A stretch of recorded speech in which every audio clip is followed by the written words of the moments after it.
So, in this video, we're going to be talking about the sign chart. So, this is something that we're going to use a whole lot in this class. In fact, we're going to use it tons in the polynomial section specifically, but in a bunch of the other ones too.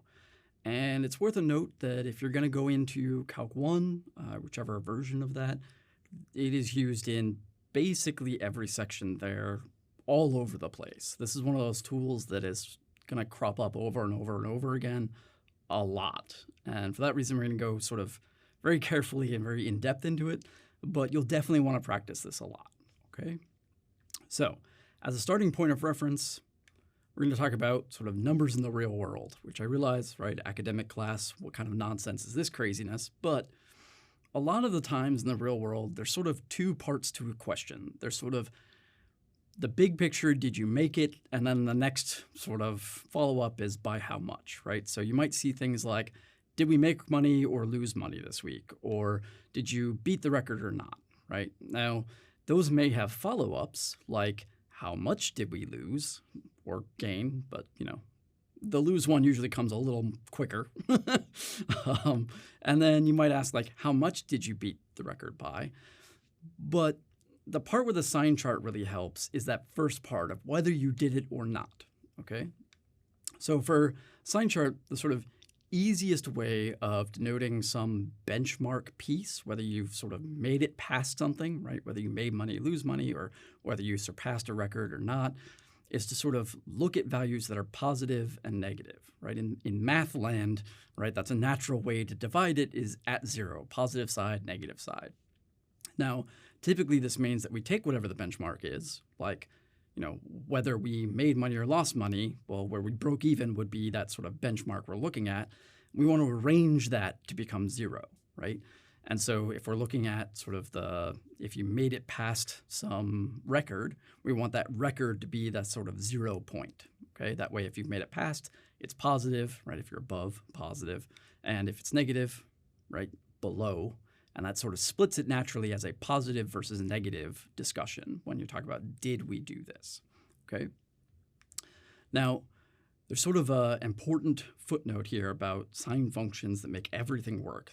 And that is that continuous functions, again, I want to really stress continuous functions, we can break that domain that we have, right, over the period that we're talking about. We can break that thing into different intervals and then use that continuity. We're going to exploit the features of continuity to sort of make a very easy way of knowing this answer of the, you know, did we do it or not, this positive versus negative discussion, okay? So let's talk about an example here. So we are wanting to know, for example, when is a company making money sort of over time, and when is the company losing money? Now, we could sort of think about this. We can model the money that the company makes, right? We could come up with some function that's like the revenue of the thing and then talk about expenses and try to take like a difference or some, you know, crazy shenanigans. But a lot of the art here, a lot of the sort of skill in developing the right model is picking the right thing. So when we're talking about whether a company is making money or losing money, we want that break-even point to be the 0, right?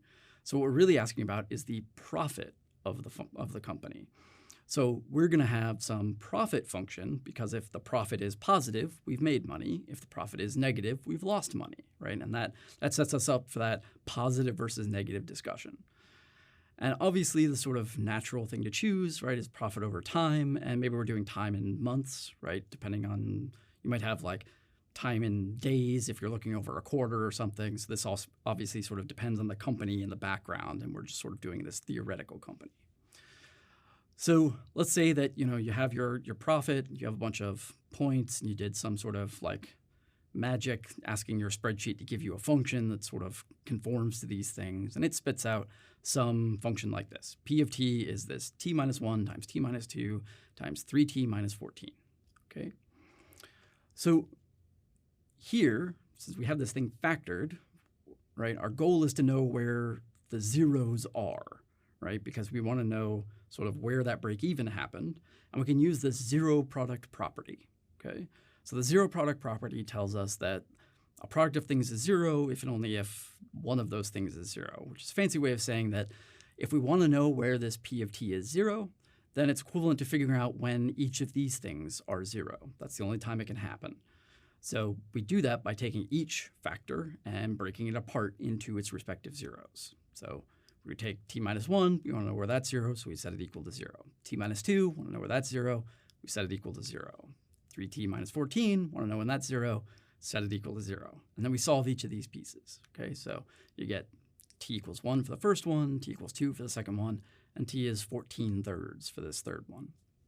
Now, as a sort of comment here, I'm going through this relatively quickly because this is sort of an example, and a lot of the stuff that we're doing right now, like with the factoring and the finding zeros and stuff, this is something that we're going to be doing sort of more a little bit later. So the important thing to sort of take away from this step is that the step 1, right, of this sign chart process is to find the zeros of the function somehow. And the exact nature of how we do that, we're going to be talking about in other videos at other times. Okay, so don't worry about how I did that exactly. Just know that this is sort of a default process that we're going to be doing. Okay, so step 1, find where the function is 0. We got that at t is 1, t is 2, t is 14/3. Okay, so now we know where it's 0. We need to know where's the function continuous. And this is because everything about the sign chart is going to sort of exploit that continuity. Now, the function doesn't need to be continuous everywhere. It only needs to be continuous sort of in the right spots in some way.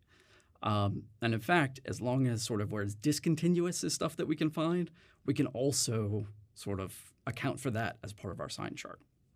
Okay, so the easiest way to account for where it's then sort of continuous is to find where it's not continuous, which is typically your domain restrictions, and maybe if you have some sort of certain types of discontinuity might show up as a different thing.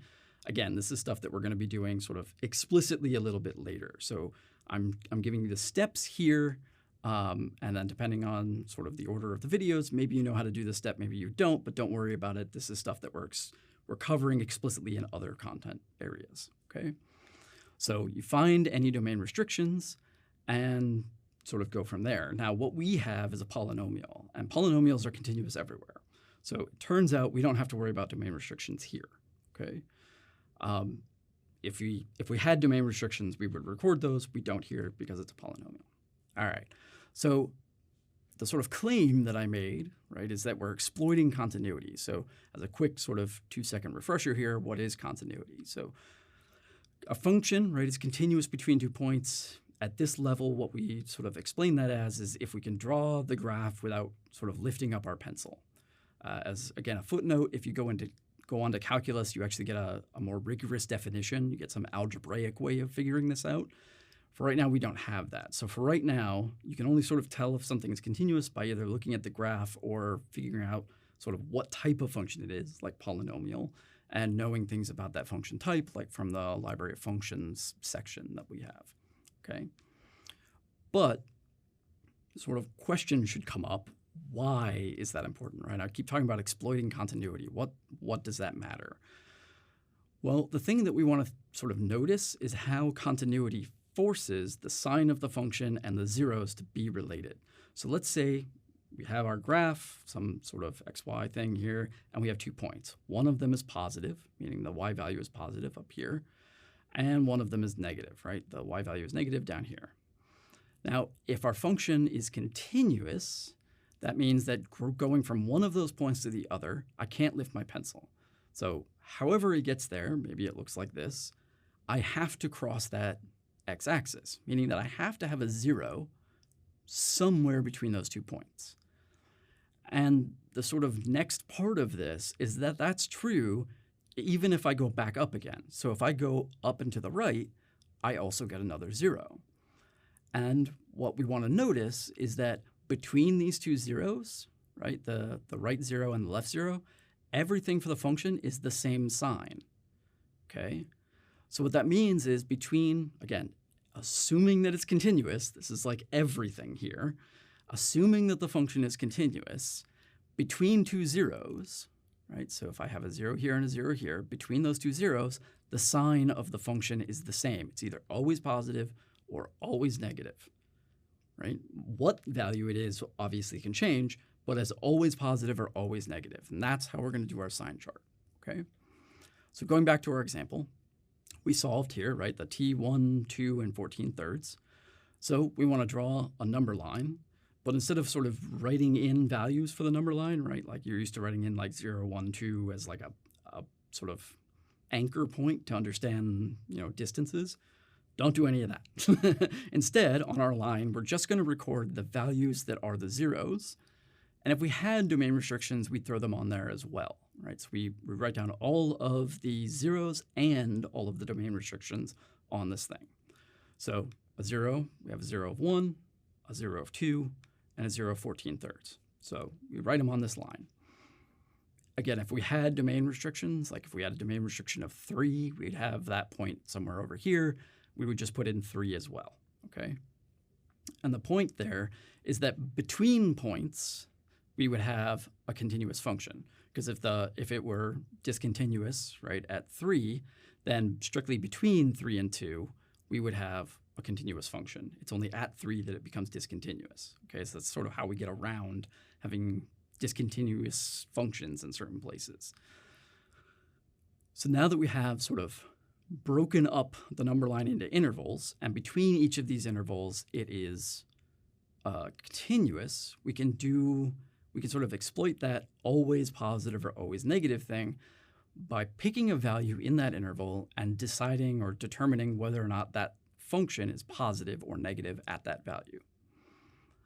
And it's sort of useful to notice, although it won't maybe become clear why useful yet, but it's useful to notice that we can pick any number we want at all, because all of them will have the same sign. That's the entire point, okay?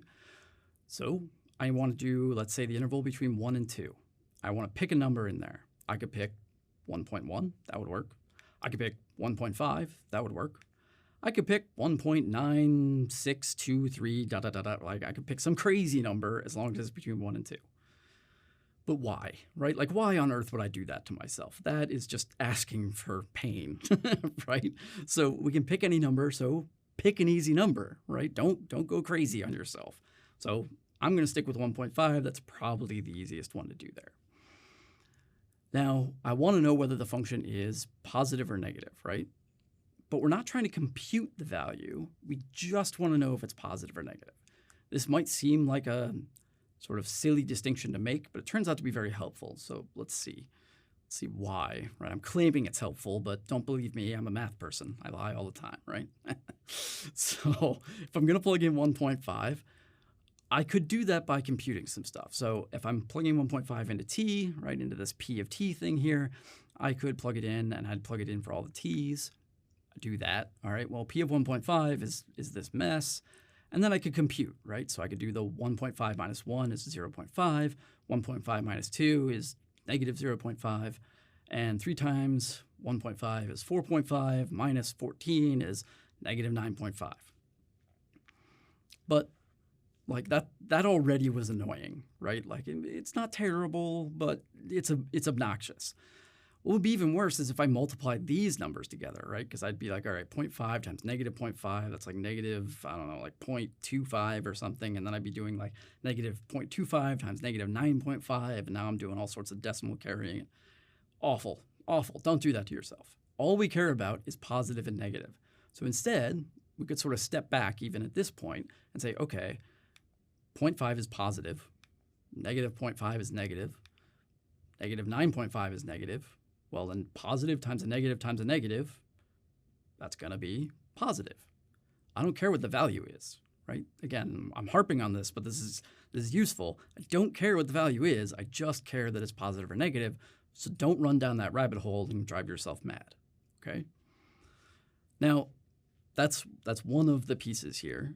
For the sake of sort of thoroughly going through this, I'm going to come back to the actual sign chart in a minute, and I'll talk about like, you could record this in another place easily, but for the sake of the video, I'm going to go step by step here. So we want another value. Now we're going to do this other interval, this between 2 and 14/3. So I'm going to pick 3, right? 14/3 is something near 5 or whatever, but like 3 is definitely in there. It's a nice number. I'm going to go with that. So I can plug in 3. Now I have p of 3 is 3 minus 1 times 3 minus 2 times 3 times 3 minus 14.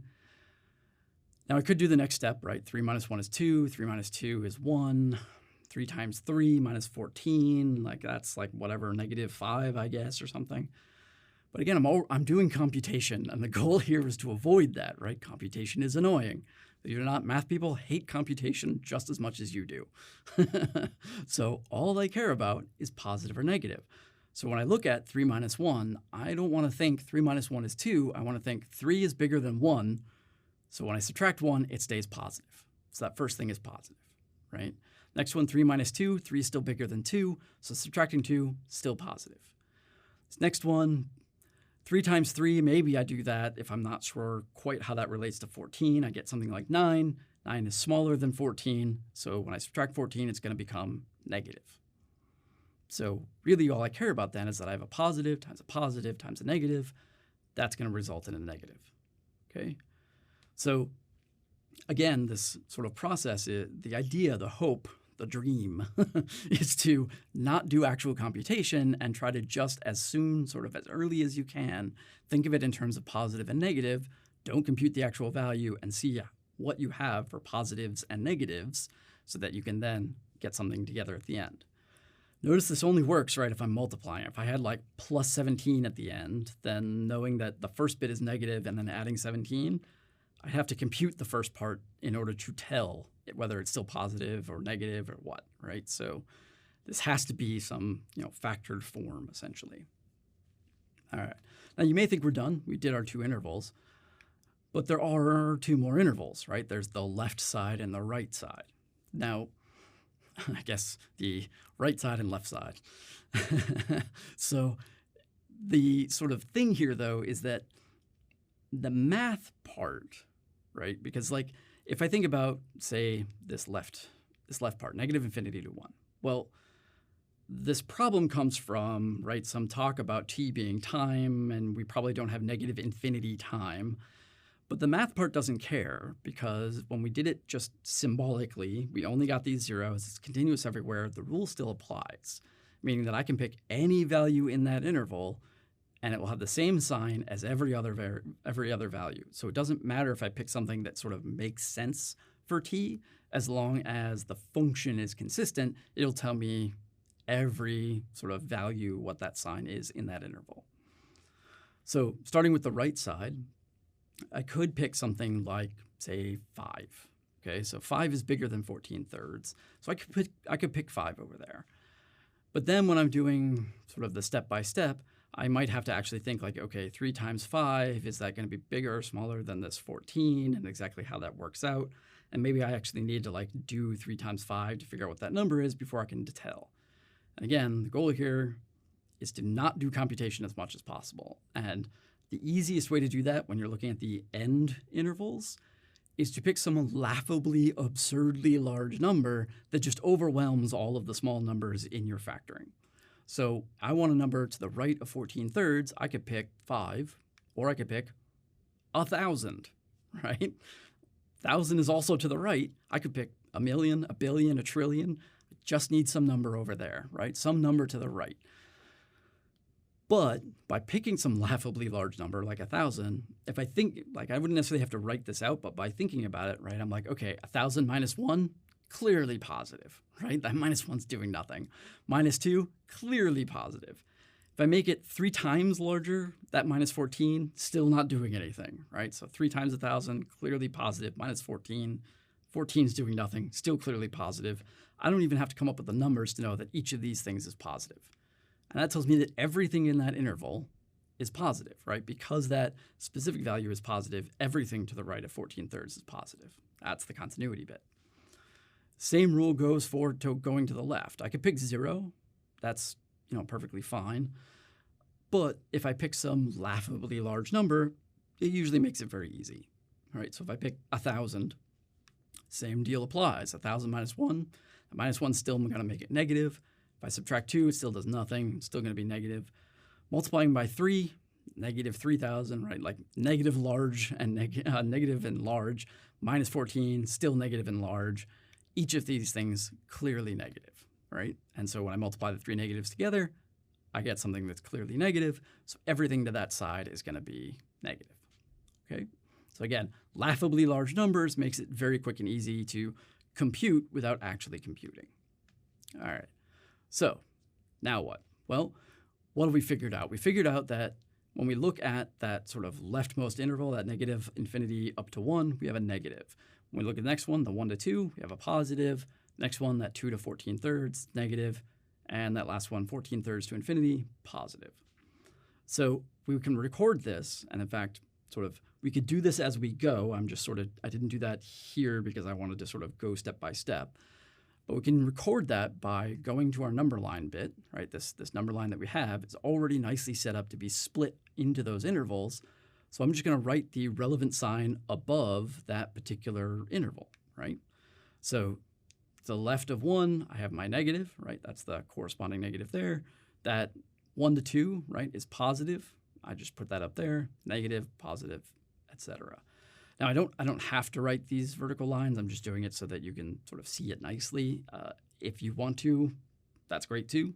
But the idea here is that this sort of picture sort of nicely encapsulates that positive, negative information, which if you remember, we set up our problem so that really is all we cared about, right? So stretching back our memory here, our example, right? We want to know when is the company making money and when is the company losing money.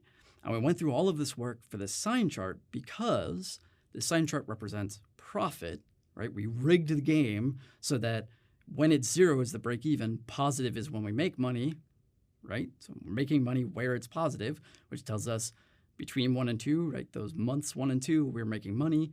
And after what corresponds to around 14 thirds for the month, we are making money.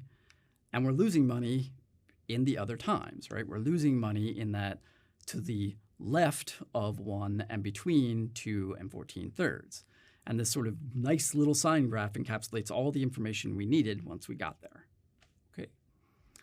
All right, so what do we do? So in this video, we covered sign charts in arguably great depth, but it's because they are a ridiculously useful tool. It shows up all over the place. We're going to use it a ton in this class. If you go into Calc 1, it's used even more in that class. So this is a tool that you want to become very familiar with. It will be either your greatest friend or greatest enemy, depending on how you approach it. So it's worth taking some time and really getting used to it now because you're going to be using it a lot. All right? So that's that.